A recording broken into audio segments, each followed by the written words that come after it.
ओम शांति। आज 5 अगस्त 2023 की बाबा की साकार मुरली है। आज बाबा एक टिवाटे का उदाहरण देते हुए कह रहे हैं कि बच्चे, तुम ऐसी टिवाटे पे खड़े हो जहाँ एक तरफ से आपको दुखधाम दिखाई दे रहा है, एक तरफ आपको सुखधाम दिखाई दे रहा है, एक तरफ आपको शांति धाम दिख रहा है। तो अब बाबा बोल रहे कि अब जज करो, आप जाओगे किधर। आज बाबा ने खुद पे छोड़ा है कि आप जज करो कि आप किधर जाओगे। तीनों धाम, क्योंकि अभी अंतिम समय है, कलयुग का अंतिम से अंतिम समय आ चुका है। तो यहाँ से अभी बाबा के बच्चों को सब तीनों दिखाई दे रहे हैं, अभी जाना किधर है। तो बाबा जज करने के लिए कह रहे हैं कि किधर जाना है। फिर बाबा ने कि सादा हर्षित मुख कौन रहते हैं।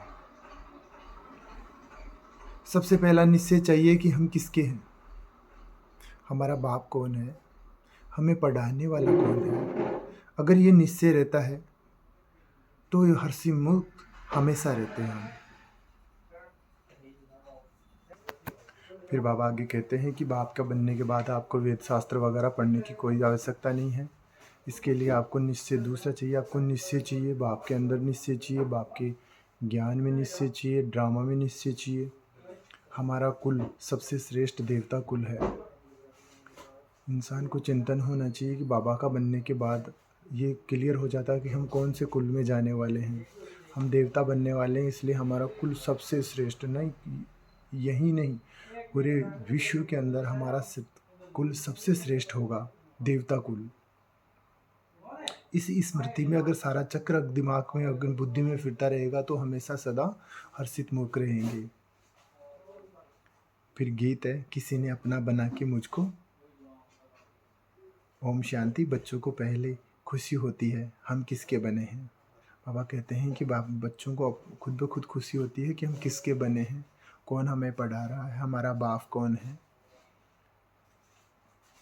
यहाँ बाप का बनना है, वेद शास्त्र आदि की कोई दरकार नहीं है। बच्चा पैदा हुआ, बाप समझते हैं मेरी मिल्कियत का मालिक है। ये संबंध की बात है। तुम बच्चे भी जानते हो हम वास्तव में पहले भी पारलौकिक शिव बाबा के बच्चे हैं। बाबा कह रहे हैं कि बच्चा जब जन्म ले लेता है तो वो उसकी मिल्कियत का मालिक बन जाता है। तो हम भी बाबा की जो मिल्कियत है, बाबा हमें वर्षा के अंदर स्वर्ग की बादशाही हमें देते हैं, हमें संपूर्ण पवित्र बनाते हैं, सुख शांति की वर्षा देते हैं। तो हम बाबा के बनने के बाद ये वर्षा हमें स्वतः ही मिल जाती है। वो होता है पुरुषार्थ अनुसार, कौन कितना कैसा पुरुषार्थ करता है उसके ऊपर वो चीज़ लागू होती है। तुमको सदैव के लिए हर्षित मुख बनाता हूँ। बाबा कहते हैं कि तुम्हें इतना बड़ा खजाना देता हूँ कि आप उसकी स्मृति रखते रखते सौदर्शन चक्र घुमाते हो। उस स्मृति से आप सदैव ही हर्षित मुख रहते हो। बाप और वर्षे को याद करो तो सदैव हर्षित रहेंगे। बाबा कहते हैं कि बाप को याद करो और वर्षे को याद करोगे तो हमेशा हर्षित रहोगे, क्योंकि हमें क्या मिलने वाला है और देने वाला कौन है, हमारा कुल क्या है, हम देवता कुल के हैं। तो ये हर्षित मुख ऑटोमेटिक ही रहेगा। फिर आगे बाबा कहते हैं भल तुम तंदुरुस्त न भी हो। बाबा फिर आगे कह रहे हैं, क्योंकि कुछ बच्चे होते हैं कि बाबा के बच्चे बाबा से बहाना ले लेते हैं कि बाबा मैं तो बीमार था इसलिए अमृत वेला नहीं किया, वो नहीं किया। तो बाबा कहते हैं कि तुम भले बीमार हो, बीमार होते हुए भी तुम्हें सर्विस करनी है। कुछ ज़्यादा बाबा के बच्चे से ज़्यादा बीमार हो जाते हैं तो बोलते हैं कि आप बीमार होते हुए भी सेवा कर सकते हो, क्योंकि जब तुमसे मिलने आते हैं कोई तो उनको बाप की आप याद दिलाओ कि बाबा को याद करो, परमात्मा को याद करो। ऐसा करके भी आप सेवा कर सकते हो। फिर आगे बाबा कहते हैं कन्या है ही 100 ब्राह्मणों से उत्तम। बाबा ने कन्याओं के लिए कहा आगे कि ये कन्या 100 ब्राह्मणों से भी उत्तम होती है। ये बड़ा दान है। वास्तव में वह कोई दान नहीं होता। बाबा कहते हैं कि कन्यादान, जब लड़की की शादी होती है तो कन्यादान किया जाता है, कि वो कन्यादान नहीं होता है। वास्तव में जो यहाँ बाबा के घर में जो कन्या का दान करते हैं वो दान सबसे उत्तम और सर्वोत्तम दान होता है। इसी को ही कन्यादान कहते हैं। और फिर जो जिस कन्या का दान किया जाता है वो फिर स्वर्ग की महारानी बनती है। इसलिए जो भी कन्याएं हैं वो सुन रही हैं, पढ़ रही हैं, तो अपना भाग्य वो बना सकती हैं। क्योंकि ये ईश्वरीय जीवन सबसे उच्च और श्रेष्ठ जीवन है। इससे उच्च जीवन कुछ हो नहीं सकता, इससे बड़ा भाग्य कोई हो नहीं सकता। फिर बाबा आगे कहते हैं कि अब ये 84 का चक्र पूरा हुआ, ये जो जो नाटक है वो पूरा हो गया है, लगभग पूरा ही है, अंतिम समय स्टार्ट हो गया है। आप लोगों ने 84 का पार्ट बजाया हुआ है। अब बाबा के पास जाते हैं, फिर नई दुनिया में आएंगे। बाबा कहते हैं कि अब हमें परम धाम की ओर अभी रुख करना है, उसके बाद परम धाम से होते हुए हम सतयुग में आएंगे। फिर कहते हैं, बाबा आगे समझाते हैं कि ये सदा ये याद रखो कि मैं आत्मा हूँ, मैं आत्मा खाती हूँ, मैं आत्मा चलती हूँ। ये बड़ी अच्छी प्रैक्टिस चाहिए। बाबा कहते हैं कि खाते पीते चलते उठते बैठते ये करो कि मैं ये सब कार्य आत्मा कर रही हूँ। इससे क्या देह भान टूटता जाएगा। ये बाप अविनाशी स्वर्ग का वर्षा देने वाला। बाबा कहते हैं कि मैं तुम्हें ऐसा अविनाशी वर्षा देता हूँ जो 21 जन्मों के लिए तुम्हें कोई रोग दोग पीड़ा दुख शांति कुछ नहीं होगा। बाबा फिर कलयुग के लिए कहते हैं कि इसमें तो यहाँ जो भी सुख मिल रहा है वो क्षणभंगुर है, ये कोई स्थायी सुख नहीं है। बाबा आगे कहते हैं कि माया तुम्हें धोखा देती है। अभी तो तुम्हारे पास एम ऑब्जेक्ट है। बाबा कहते हैं कि तुम्हारे पास जो भी पढ़ाई पढ़ रहे हो उसका एम ऑब्जेक्ट है कि हम क्या बनने वाले हैं। ये पढ़ाई कैसी है जो हम नर से नारायण बन जाते हैं। बाप कहते हैं मेरे को याद करो क्योंकि मेरे पास आना है। माया कहती है दूसरी तरफ दुनिया तरफ मत जाओ। बाबा कहते हैं एक तरफ तो बाबा अपनी तरफ खींचेगा और माया अपनी तरफ खींचेगी। तुम उस दुनिया में रहो, उधर मत जाओ। तो हमें जज करना है कि हम जाएं तो किस तरफ जाएं। एक तरफ है बाबा और सुख और शांति का रास्ता, दूसरी तरफ है दुख और अशांति अर्थात नरक का रास्ता। इसमें आपको जज खुद को करना है कि जाना किधर है।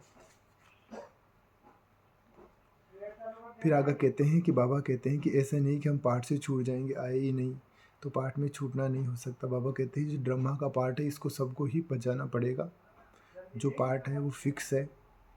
फिर बाबा कहते हैं कि ये पाठ अब जब पूरा हो रहा है कि मच्छरों के सदस्य सबको अब मृत्यु को पा करके वापस जाना है। इतना दुख देखा है तो फिर सुख भी देखना चाहिए। बाबा कहते हैं कि जो दुख देखे हैं उनको अब सुख भी आगे देखना है।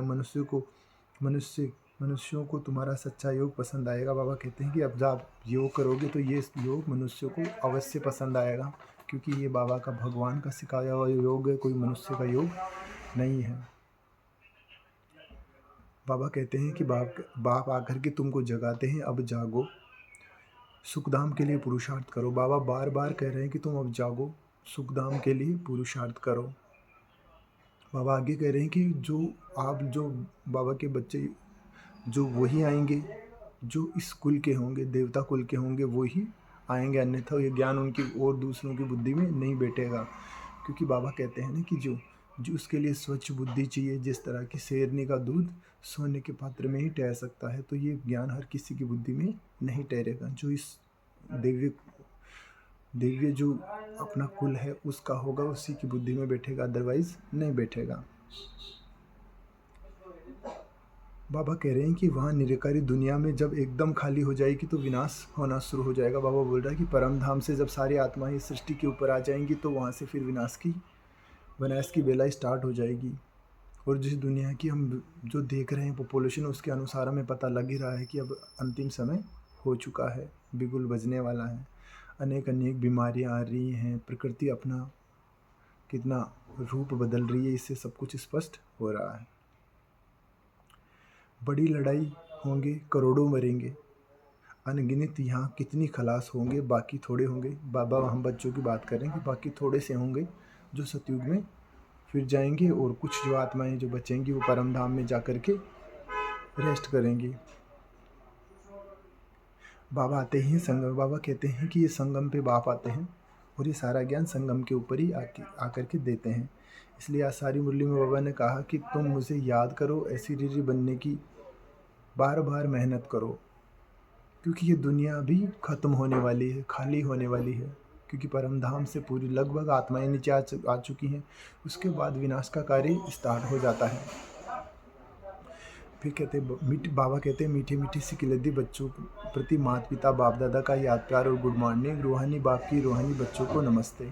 हम रूहानी बच्चों की रूहानी बाप दादा को याद प्यार गुड मॉर्निंग और नमस्ते नमस्ते नमस्ते। शुक्रिया बाबा, शुक्रिया। धारणा के लिए मुख्य सारे सर्विस का शौक रखना है। बीमारी में भी बाप की याद नहीं छोड़नी है। दूसरों को याद दिलाते रहना है। मुख से ज्ञान का दान करते रहना है। पक्का मातेला बनना है, अर्थात एक बाप की याद में रहना है। सवेरे सवेरे उठ विचार सागर मंथन करना है। दूसरा किसी को भी याद नहीं करना है। आज का वरदान है, अपनी शुभ और शक्तिशाली भावनाओं द्वारा विश्व परिवर्तन करने वाले विश्व कल्याणकारी भव। अपनी शुभ एवं शक्तिशाली भावनाओं के द्वारा विश्व का परिवर्तन करने वाले विश्व कल्याणकारी आत्माएं भव। आप संगम युग की श्रेष्ठ आत्माएं हो, ड्रामानुसार प्रत्यक्ष फल पाने वाली हो। बाबा कह रहे हैं कि तुम इस दुनिया में सबसे श्रेष्ठ आत्माएं हो, क्योंकि हमें आकलन नहीं होता है कि हम कितनी श्रेष्ठ हैं। जिसको स्वयं पढ़ाता हो भगवान, जिसे स्वयं जगाता हो भगवान, जिसका बाप भगवान हो, जिसका कुल देवता हो, वो कितना महान होगा। यह जब हम विचार सागर मंथन करेंगे तो पता लगेगा कि हम कितने ऊंचे हैं। फिर आगे बाबा स्लोगन बोलते हैं, त्रिकालदर्शी स्थिति में स्थित रहे, निर्णय करो तो हर कर्म में सफलता प्राप्त होगी। त्रिकालदर्शी अर्थात तीनों कालों का ज्ञान, आदि मध्य अंत का ज्ञान रखते हुए अगर कोई निर्णय करते हैं तो वो हमेशा सफलता को प्राप्त करते हैं। इसलिए आज की मुरली बहुत सुंदर थी, मैंने संक्षिप्त में बोला है। ओम शांति।